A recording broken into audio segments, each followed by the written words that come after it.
امام فخر الدین رازی تفسیر ابن کبیر بہت خوبصورت بات لکھ کے آئے، اللہ علامہ فخر الدین رازی تیری قبر کو روشن کرے۔ امت کو جو خوبصورت عقیدہ دیا، خوبصورت اور محبت والی باتیں دی ہیں، وہ کیا فرماتے ہیں کہ جس وقت تاجدار کائنات محمد الرسول اللہ صلی اللہ تعالیٰ علیہ وسلم نے حضرت سیدنا علی المرتضیٰ کو اپنے بستر مبارک پر پھرا کر چلے گئے تو اللہ تعالیٰ نے جبرائیل علیہ السلام اور میکائیل علیہ السلام سے فرمایا، جاؤ میرے اس رسول کے علی کے پاس جو میرے محبوب پر جان نثار و فدا کرنے کے لیے تیار ہے، ان کی حفاظت تم کرو جا کر۔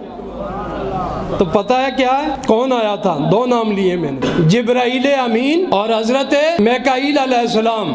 فقام جبرائیل ہند راسہ، حضرت جبرائیل آئے سر کی طرف کھڑے ہو، ومیکائیل ہند رجلیہ، میکائیل آئے ٹانگوں کی طرف، پاؤں کی طرف کھڑے ہو گئے۔ اللہ اکبر، حضرت جبرائیل نے ینادی عرض کی، ندا کی مولا علی کی بارگاہ میں، بخ بخ، کیا خوبصورت جملہ فرمایا، اے علی واہ واہ واہ واہ، اے علی ابن ابی طالب، آج کون تم جیسا خوش نصیب ہے، اللہ تعالیٰ ملائکہ کے سامنے تمہاری اس جانثاری پر فخر فرما رہا۔ کون سی جانثاری تھی؟ اور پتہ ہو کہ آج رات بچ تو سکتا ہی نہیں ہے، پھر علی وہاں پہ سوئے، آرام کیا۔